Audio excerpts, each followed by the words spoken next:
Olá pessoal, tudo bem? Aqui é o professor Marcos. Voltamos para mais uma aula de bioquímica no curso superior de licenciatura em Ciências Biológicas. Na aula de hoje nós estaremos estudando aminoácidos, aspectos estruturais e funcionais. Esta é a nossa segunda aula. Pega já sua apostila e acompanhe conosco mais esta aula fazendo as anotações na apostila. Bom, os aminoácidos, eles são os monômeros, os blocos de construção das proteínas.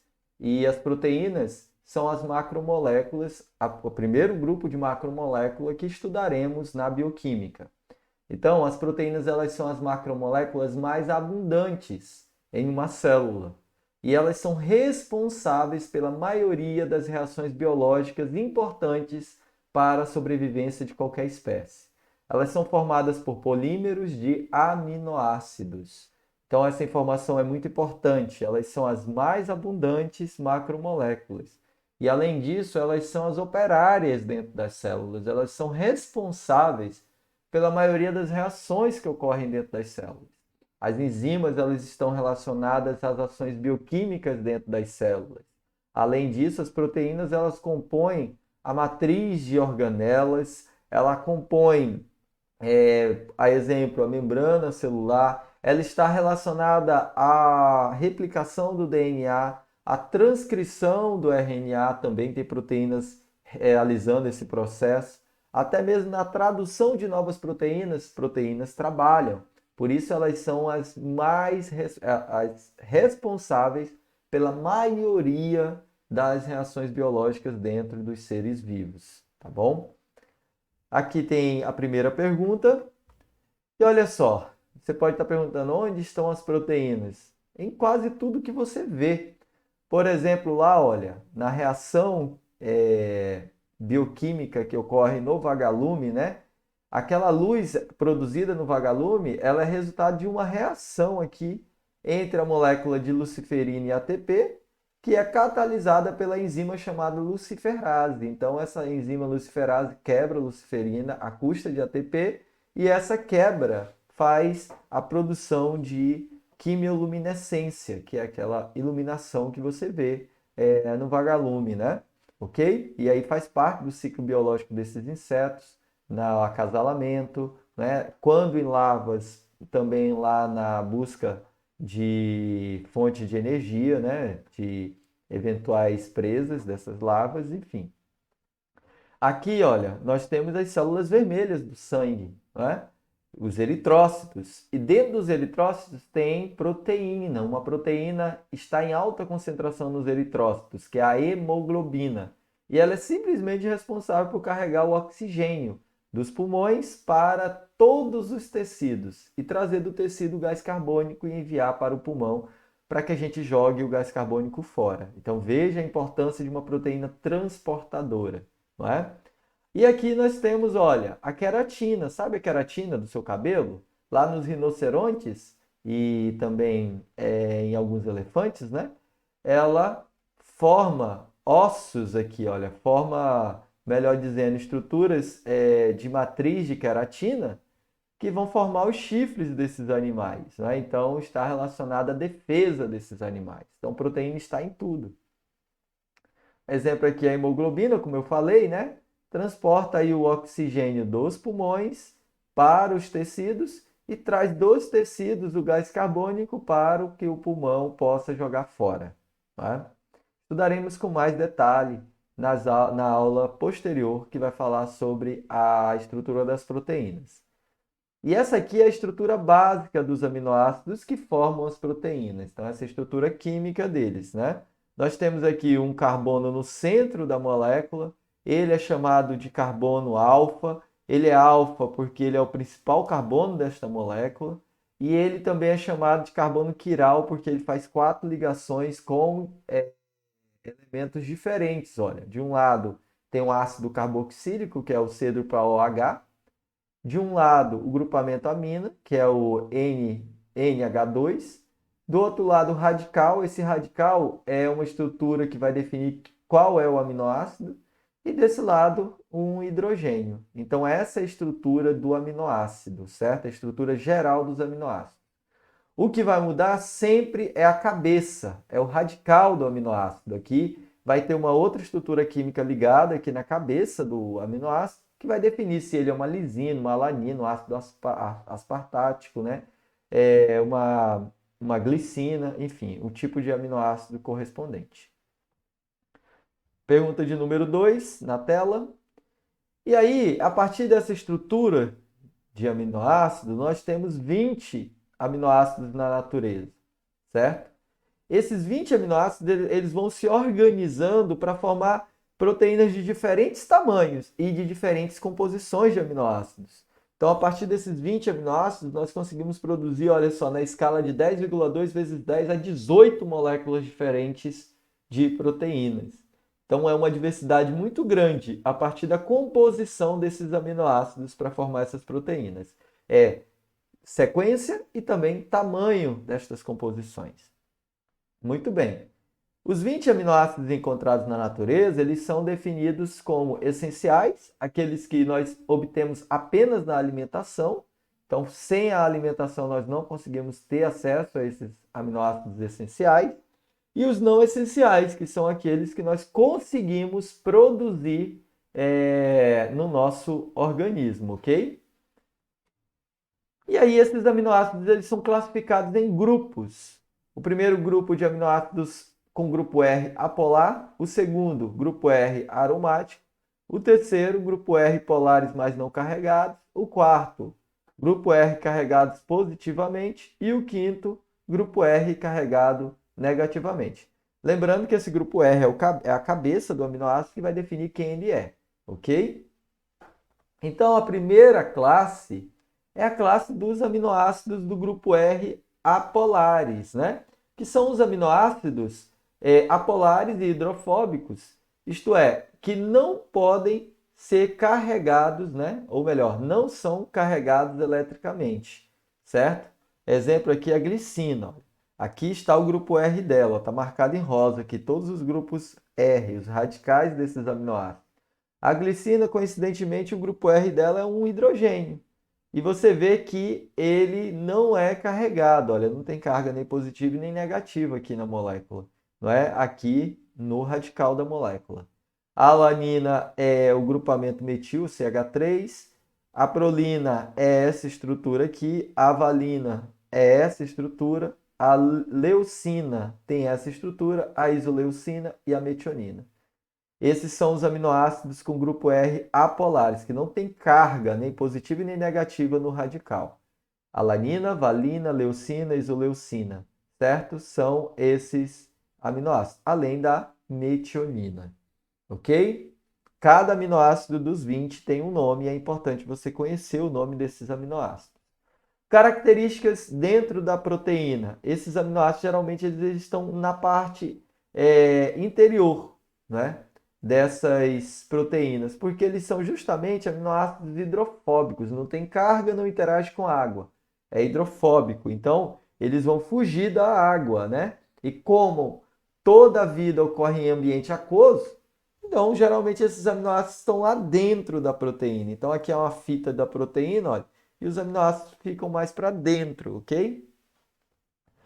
E aí nós temos aminoácidos com o grupo R aromático, né? Então a cadeia lateral, ou melhor, o radical desses aminoácidos é formado por um anel aromático. E eles são geralmente apolares também, né? Não formam carga, olha só. Fenilalanina, tirosina e triptofano. Esses são os aminoácidos apolares, ok? Melhor, aminoácidos com grupo R aromáticos, certo? Porque eles apresentam aqui o anel, olha só, o anel aromático em ressonância aqui, certo? Características interessantes desses aminoácidos, eles possuem um cheiro característico, né? O triptofano, ele tem um cheiro característico, a tirosina também, a fenilalanina, eles produzem um cheiro aromático, né? Que nos lembra aromas de perfumes, por exemplo, ok? Então, são esse tipo de molécula. Uma outra característica interessante no ponto de vista da bioquímica é que esses aminoácidos eles são utilizados na dosagem de proteínas. Quando eu quero saber quanto de proteína tem um determinado meio, eu uso a espectrofotometria para medir, né, a capacidade de absorção de luz deste meio, né? Imagina um ambiente, né, um tubinho com as proteínas ali dentro. Então eu jogo luz, meço a capacidade de absorção de luz. E quem está absorvendo luz nessas proteínas é os anéis aromáticos desses aminoácidos. Então a presença deles nas proteínas garante a possibilidade de nós dosarmos a proteína no laboratório, certo? E aí nós temos também os aminoácidos com grupo R polares, só que não carregados, né? Então, olha só, esses aminoácidos eles são mais solúveis em água, certo? Então quer dizer que eles são hidrofílicos, olha só. Veja o grupo R da serina, olha só, ela tem uma hidroxila, então pode interagir com o hidrogênio de uma molécula de água, certo? Mas não tem polo, ó, não está carregado. A treonina, ó, tem uma hidroxila aqui, maravilha, vai interagir com o hidrogênio da água.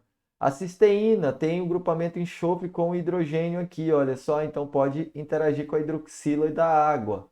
A asparagina, né, tem um oxigênio aqui que interage muito bem com a água. A glutamina também. Então são aminoácidos que são polares, né? Mas não são carregados. São polares porque interagem com a água, mas eles não têm carga, certo? Um exemplo aqui que eu queria falar é da nossa querida cisteína, né? A cisteína, ela é um aminoácido peculiar porque ela faz uma ligação que só ela faz, que é a ligação por pontes de sulfeto. Então, quando uma molécula, quando uma proteína, ela tem um aminoácido cisteína, imagina que nesta ponta tem um aminoácido cisteína e nesta outra ponta, coincidentemente, tem o mesmo aminoácido. Elas interagem entre si. Esses dois aminoácidos interagem por uma ligação chamada ponte de sulfeto, que é uma ligação covalente, né? Então há compartilhamento de átomos entre essas duas ligações. E aí isso explica um fenômeno muito interessante que é o cabelo, né? O tipo, né, de cabelo que cada um de nós temos, né? Quanto mais enroladinho for o cabelo, mais cisteína tem naquele cabelo. Então vai fazendo com que a estrutura do cabelo, né, a queratina do cabelo, ela interaja entre si, formando ali os cachos do cabelo. Quanto mais cachos, mais enrolado, mais cisteína tem, certo? Quanto mais liso, quer dizer que menos cisteína tem naquele cabelo. A composição de cisteína é menor, então o cabelo é mais liso, certo? Então, quando, por exemplo, a minha esposa ela tem o cabelo caracolado, né? Aí um dia ela diz, não, vou fazer aqui um alisamento temporário, vou passar aí a chapa, né? A chapinha. Então, o que que a chapinha faz? A chapinha, ela quebra a ligação de sulfeto entre as cisteínas no cabelo das mulheres e dos homens que fazem chapinha. Então, o aquecimento é suficiente para quebrar a ligação covalente que está ocorrendo aqui. E aí o cabelo fica, né, chapado, bem liso. Só que aí, quando ela sai ali na porta, né? Não precisa nem pegar chuva, né? Só na umidade o cabelo começa a ficar ondulado, começa a caracolizar de novo. Por quê? Porque a água, ela é suficiente, né, para que ocorra a ligação, novamente a ligação aqui por pontes de hidrogênio. Essa ligação é uma ligação química natural, não depende de enzima. Então, a hidratação do cabelo faz com que ocorra a ligação, certo? E o que é o tal do alisamento definitivo? Ocorre o aquecimento, só que, além disso, no produto passado no cabelo, existe compostos químicos que vão se ligar nesse enxofre e nesse enxofre para proibir que a reação química, que a reação da ponte de hidrogênio, perdão, ponte de sulfeto ocorra de novo. Então, ocorre a quebra da ponte de sulfeto e aí aqui entra o formol, por exemplo, né? Grupamentos metil, ureia, né? Que estão ali no produto e que vão ligar-se ao enxofre equilibrando aqui para que não ocorra a ponte. Por isso que o alisamento ele fica definitivo, entre aspas, né? Até que aquela substância saia do cabelo, essas pontes não ocorrem mais, certo? Interessante, né? E aí nós temos os aminoácidos com grupo R carregados positivamente. São aqueles aminoácidos, olha, que eles são básicos, né? Quer dizer que eles apresentam carga líquida positiva quando o pH é neutro. Olha só, tem carga positiva. Olha, a lisina tem uma carga positiva nesse grupamento amina aqui, ó. A arginina aqui, a histidina bem aqui. Cadê? A histidina tem carga aqui, mas não é dos radicais, mas ela possui carga, ok? E aí, olha só, a informação é que ela possui carga positiva quando o pH é neutro. E aqui, revisando o que é o pH é a concentração, né, ou potencial hidrogênico iônico, né, hidrogênio iônico, a quantidade molar de hidrogênio na solução, não é? O pH ele é o log de 1 sobre a concentração molar de hidrogênio na substância, que é a mesma coisa que menos o log da concentração molar de hidrogênio. Então, olha, se nós formos aplicar o cálculo do pH, olha, o menos log da concentração, nós temos aqui, por exemplo, a concentração molar de hidrogênio em uma água é 1 vezes 10 a menos 7 mol. Então, é só colocar aqui no log, você vai quebrar, como o log é da base de 10, você vai quebrar aqui o negativo, porque negativo com negativo, né, você corta, e aí fica 10,7, então o pH desta água seria 7, ok? Aqui nós temos a tabela de pH, não é? Onde quanto mais perto do 7 nós temos carga neutra, maior que 7 nós temos a carga, né, ou a concentração básica de hidrogênio, e quanto mais perto do zero nós temos as substâncias que são mais ácidas, ok? Então, isto levando em consideração a quantidade de hidrogênio, certo? Mais ácido e menos ácido, né? Ou mais alcalino. Lembrando que substâncias mais ácidas, elas são corrosivas, né? Por exemplo, aqui o ácido muriático, né? O ácido lá das baterias, por exemplo, né? O ácido clorídrico do nosso estômago, então são corrosíveis. Mas também substâncias muito alcalinas também são corrosíveis. Há exemplo aí o amoníaco, o alvejante, não é? A soda cáustica também, né? O hidróxido de sódio não é ácido, ele é básico, mas ele é extremamente corrosivo. Então, quanto mais perto de 14, também mais corrosivo é. Quanto mais perto de zero, mais ácido e também mais corrosivo é, certo? Muito bem, aqui temos o pH da água, do vinagre, da saliva, da clara do ovo. Voltando ao nosso conteúdo da aula, né? Porque ali foi só para explicar o pH. Nós temos aqui, olha, os aminoácidos com grupo R carregados negativamente, olha. Então, o grupo R tem carga negativa, olha. Aqui e aqui, olha, esse ácido carboxílico aqui, né? Está com carga negativa, tanto no aspartato quanto no glutamato, certo? Isso no pH neutro. Então, no pH neutro, esses aminoácidos estão com carga líquida negativa, certo? Bom, os aminoácidos, terminando aqui a classificação, nós temos que entender que os aminoácidos são moléculas que sofrem isomeria, não é? Então, o que são esses heteroisômeros?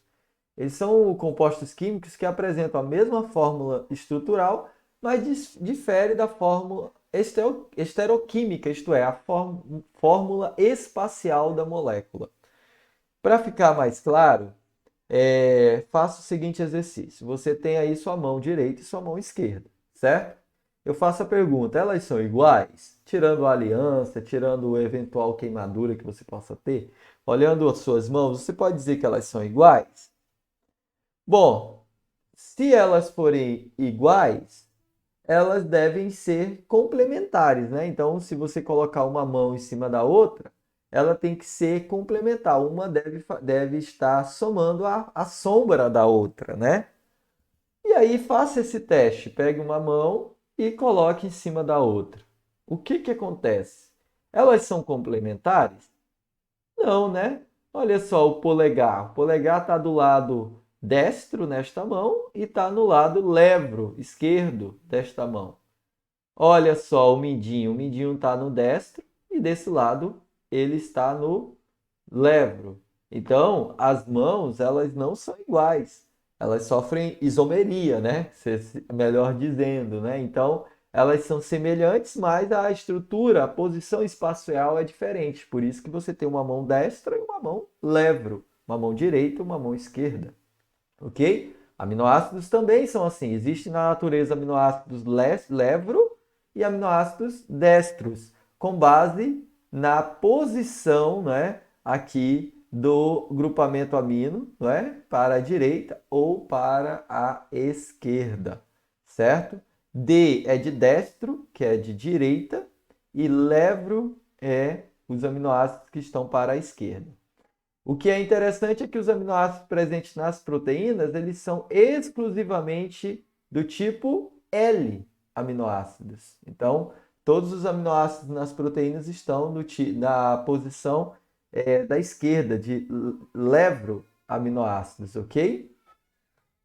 E aí nós temos a pergunta de número 3. Defina o que são carbonos quirais, aminoácidos, pH e esteroisômeros. Muito bem. E aí nós chegamos a algumas curiosidades relacionadas àqueles nomes dos aminoácidos. Por exemplo, a asparagina, né? Que ela foi encontrada primeiro no aspargo, que é um tipo de tubérculo, né? Comido aí, uma leguminosa. Né? Então o nome do aminoácido vem por conta que o aspargo ele é rico em asparagina. Glutamato vem do glúten, né? Então é um aminoácido presente muito lá naquela proteína do trigo, o glúten. Por isso o nome dele, glutamato. Tirosina vem de tiros, que do grego, né, significa queijo, porque a tirosina está muito presente nos derivados lácticos, né? Então o queijo. Então tiro, né? Tiros, que é queijo em grego, deu origem à palavra tirosina, que é o nome do aminoácido.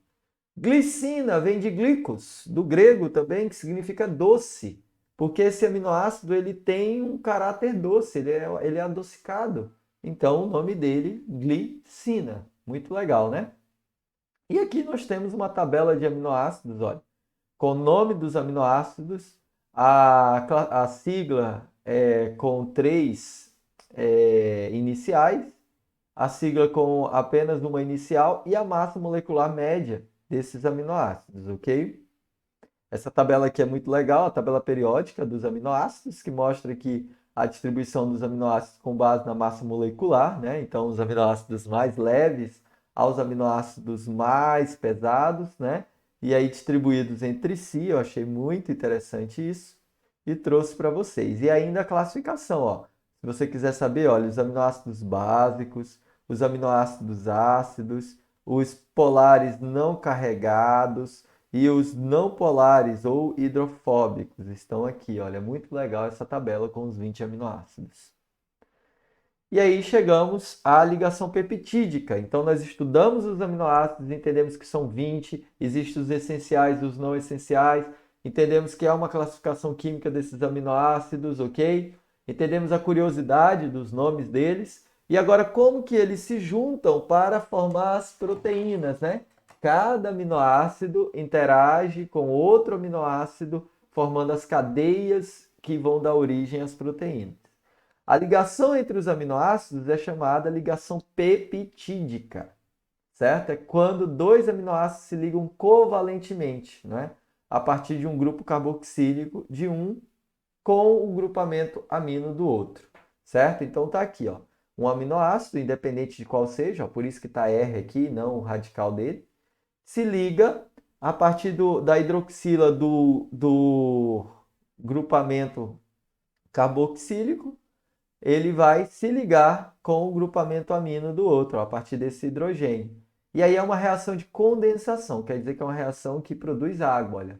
Sai a hidroxila do grupamento carboxílico, sai o hidrogênio do grupamento amino e aí eles estão ligados, então, entre o grupamento carboxílico e o grupamento amino. Olha, fechou, ligou, não é? Grupamento carboxílico, grupamento amino, liberou água, formou a ligação peptídica que vai dar origem aqui a um dipeptídeo, né? Que são dois aminoácidos ligados entre si. E aí vai ocorrendo a ligação de vários até formar a proteína, tá bom?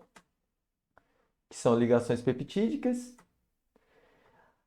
Os aminoácidos, eles são moléculas que têm uma estrutura espacial, como eu disse, e eles não ficam parados, né? Eles estão em constante movimento, né? E esse movimento ele se dá em especial a partir do ângulo do grupamento, ou melhor, do carbono alfa, aquele carbono central, lembra?